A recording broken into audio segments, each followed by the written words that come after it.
Abdul Muttalib. Sebelum dia meninggal, dia sempat memesan.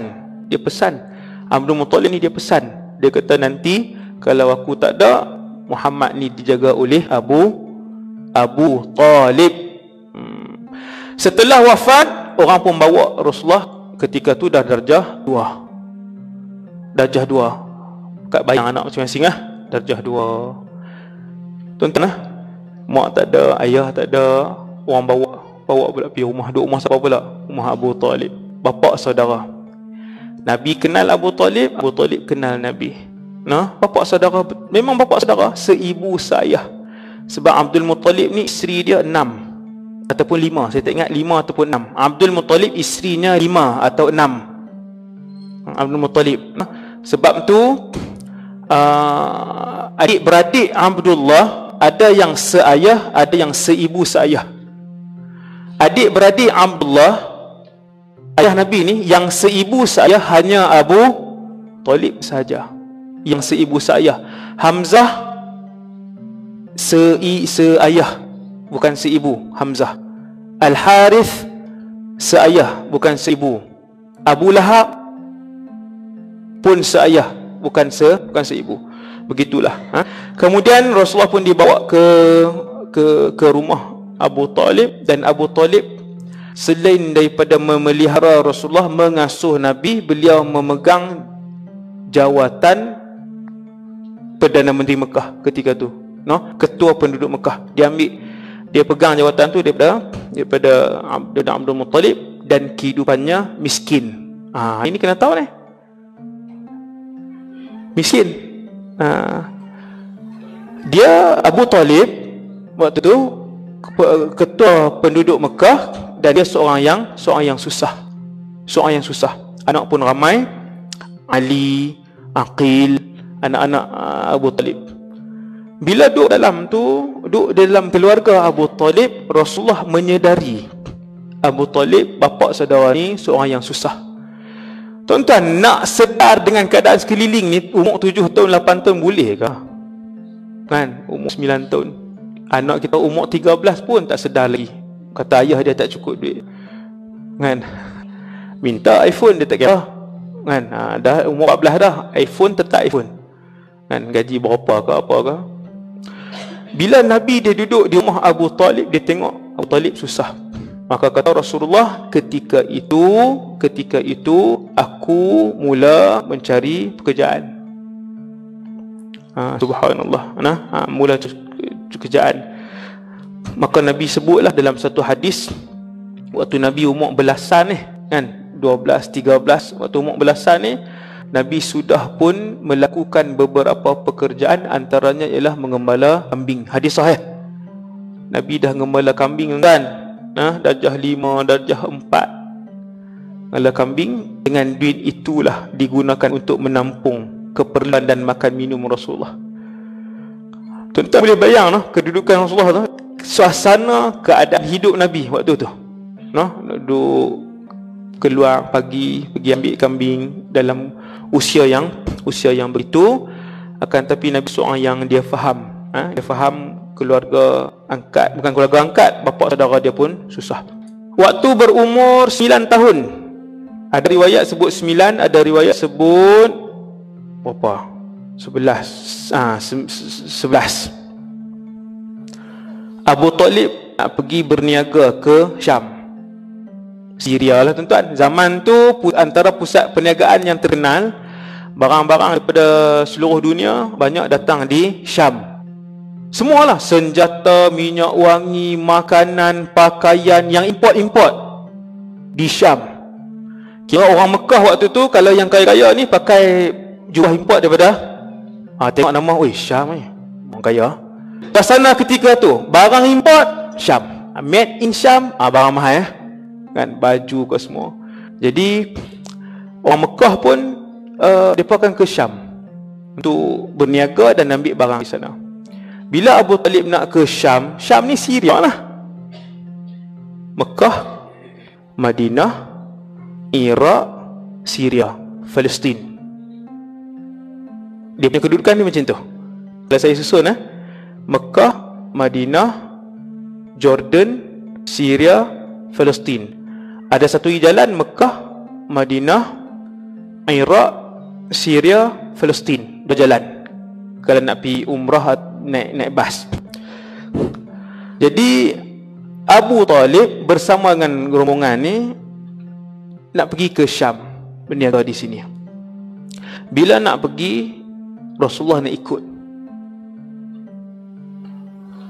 Rasulullah nak ikut. Tuan-tuan sekalian, Mekah nak ke sini, ke Syria ni lebih kurang 2000 km. 2000 km ni kalau tuan-tuan ajak anak-anak hari ni pergi nak ke Johor Bahru, baru 1000. Dia nak ke dia nak duduk di rumah? Mesti nak duduk rumah. No? Mobile Legend dia tu jauh lebih mengkhusyukkan hidup dia daripada ikut ayah nak pergi rumah Pak Long di Johor 1000 km. Tak payah, tak boleh apa pun. Betullah situasi Rasulullah SAW. Adakah Nabi ketika itu yang kanak-kanak yang sepatutnya seronok bermain, kenapa Nabi nak ikut ni rombongan ni? Bukan pula pergi Wonderland. Orang nak main di Singapura tu, Legoland itu Johor. Disneyland. Bukan pergi tempat-tempat tu. Abu Talib kita, wahai Muhammad, kami nak pergi berniaga. Perjalanannya jauh, panas dan berbahaya. Nabi kata tahu. Wahai bapa saudaraku, aku tahu perjalanan ini jauh, letih dan berbahaya. Aku nak pergi juga berniaga.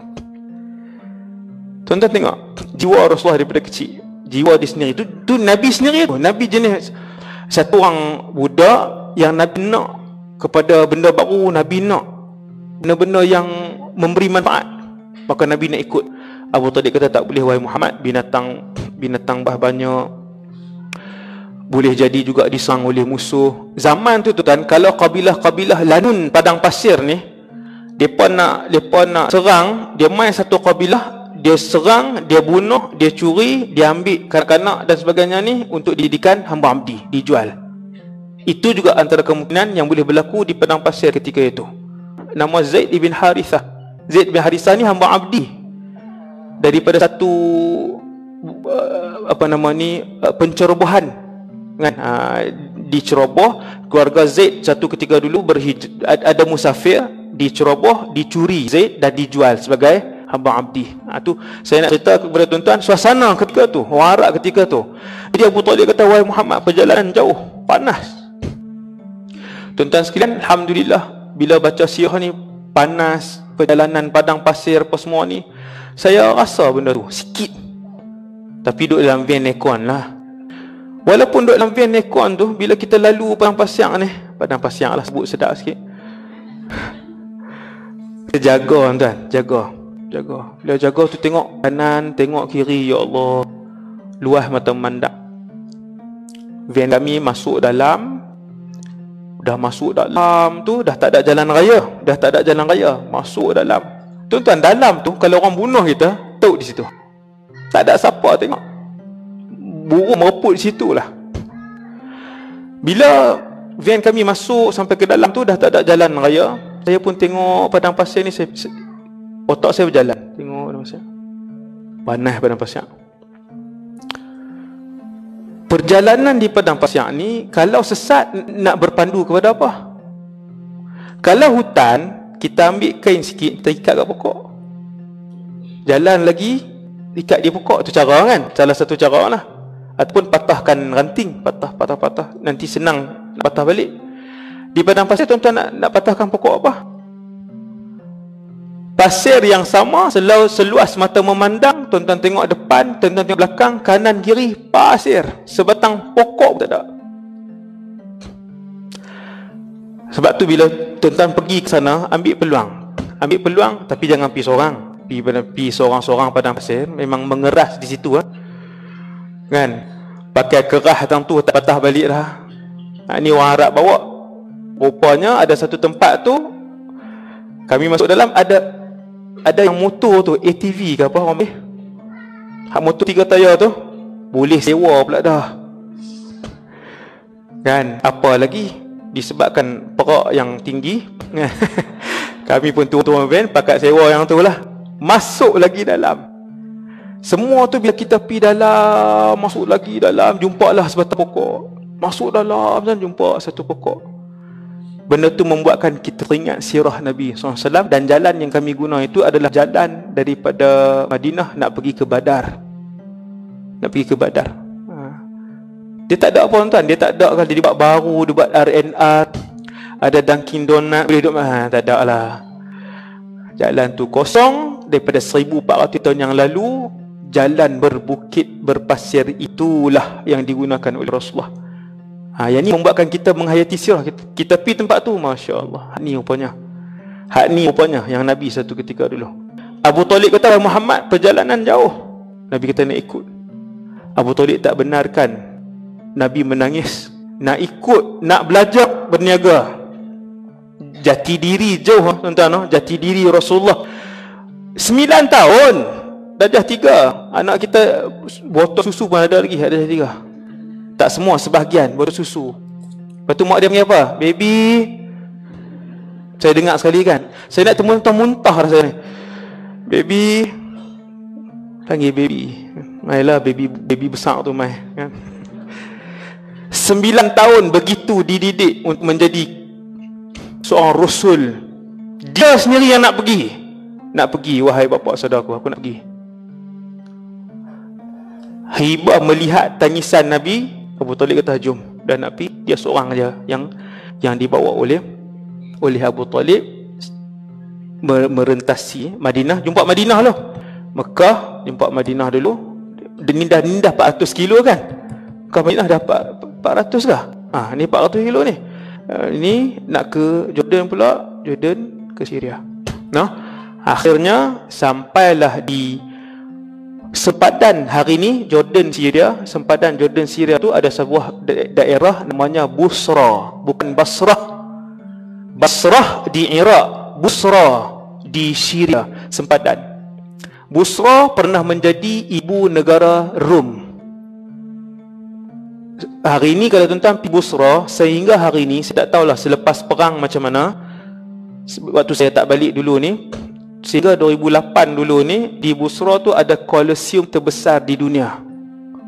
Di Busra tu, kolosium yang tangga-tangga tu kan, yang Hollywood buat cerita berlawan di tengah-tengah tu. Betul ke tak tahu. Tapi pawagam tu memang ada. Dibuat daripada batu, elok sampai hari ni. Ada di Busra. Situlah tempat Nabi sampai. Bersama dengan bapa saudaranya, di situlah Nabi sampai, iaitulah di Busra.